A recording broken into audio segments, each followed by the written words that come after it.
रहीम अस्सलाम वालेकुम friends, how are you all? I hope you will be fine friends. PPSC lecture Urdu के साबका interviews के सवालात जवाबात का जो मैंने सिलसिला स्टार्ट किया था, आज उसका लेक्चर नंबर 7 शेयर कर रही हूँ। क्वेश्चन नंबर 1 है, मगरबी तनकीद निगारों के नाम बताएं। लॉन्जानिस, आर्नल्ड, अरस्तू, टी.एस. एलिट वगैरह। मुस्तनसर हुसैन तारड़ ने हाल ही में कौन सा नावल लिखा और उसका मौजू क्या है? शहर खाली, कूचा खाली, कोरोना इसका मौजू है। टी.एस. एलिट का नजरिया तनकीद क्या है? ये रोमानवी तहरीक का दौर चल रहा था जब इन्होंने ये नज़रिया पेश किया था और ये रोमानवी तहरीक का मुखालिफ था और इसका ये कहता था कि फ़न को फ़नकार पर तरजीह देनी चाहिए। इनके मज़ामीन में शामिल है कि रिवायत इनफरादी सलाहियत, रिवायती शायरी का मुखालिफ था ये। इसके बकौल रिवायती शोरा वो होते हैं जो पुराने ज़माने की रिवायत की पैरवी करते हैं, अपना अंदाज़े बयान नहीं अपनाते। टी.एस. एलिट का कहना था कि रिवायती शायर बहुत जल्द दुनिया से गुमनाम हो जाते हैं, जबकि इसके बरक्स मामूली सी जिद्दत अपनाने वाला शायर रिवायती शायर की बनिस्बत ज़्यादा नाम बना लेता है अदब में। मीरा जी का कोई शेर सुनाए।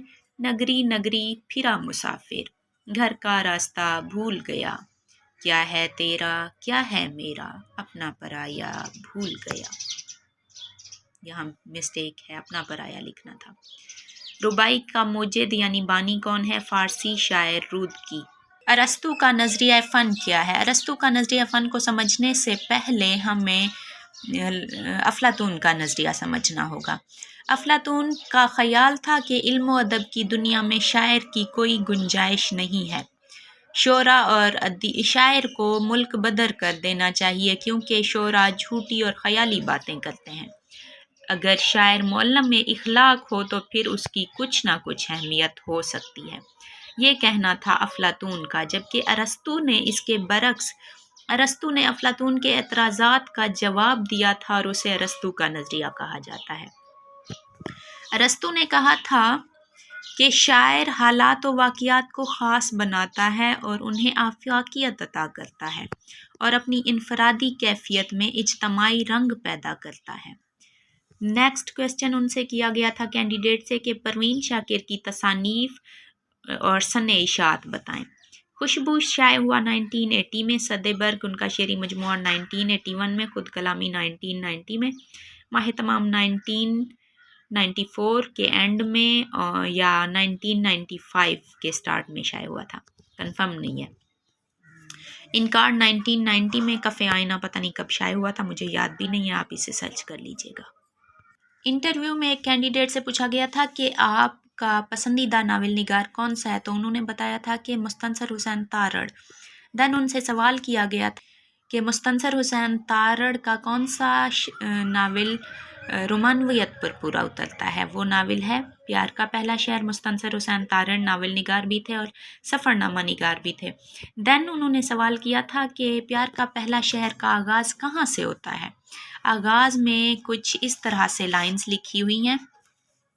स्टेमर रात की तारीकी में रूद बार इंग्लिस्तान की सर्द और बिखरी हुई मौजों को चीरता फ्रांस की बंदरगाह डन क्रिक की जानिब रवां था। इंग्लिस्तान और फ्रांस के दरमियान फैला हुआ 36 मील का ये समंदर जो आम तौर पर बेहद पुरसकून होता है, आज की शब तलातम में था। देन कैंडिडेट से पूछा गया था कि ये नावल किस यूनिवर्सिटी के सिलेबस का हिस्सा है। रूस की मॉस्को यूनिवर्सिटी के सिलेबस का हिस्सा है। रूस में ये नावल निगार ज़्यादा पढ़ा जाता है। देन कैंडिडेट से इस नावल का थीम पूछा गया था। थीम कुछ यूँ है, अपाहज पास्कल की दास्ताने गम है जो बड़ी खूबसूरत थी मगर माजूर थी, जो सिर्फ अपने कोने से वक्त ज़रूरत निकाली जाती थी क्योंकि माजूर थी। ये पेरिस की कहानी है, एफिल टावर की कहानी है, जहाँ एक मशरकी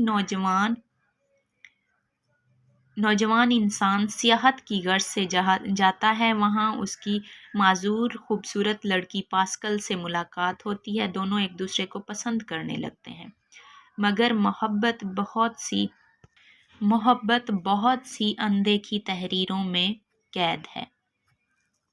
वो मोहब्बत रिहाई हासिल नहीं कर पाती। पास्कल लड़कियों की तरह खुलकर इजहार मोहब्बत करती है और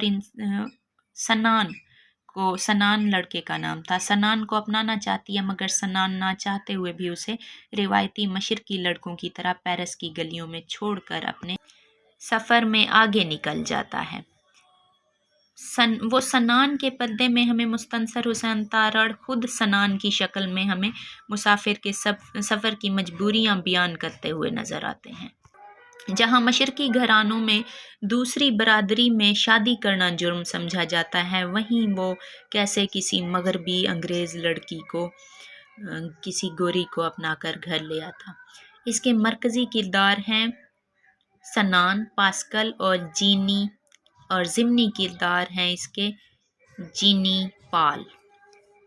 मंजर निगारी के मुतालिक सवाल हुआ होगा, सवाल किस तरह से हुआ था ये नहीं लिखे हुए, लेकिन जो इंटरव्यू में कैंडिडेट से पूछे गए थे उनके आंसर शायद मैंने लिख दिए थे, क्योंकि बहुत पुरानी बात है, अब याद नहीं आ रहा। इसमें मंजर निगारी कौन सी थी?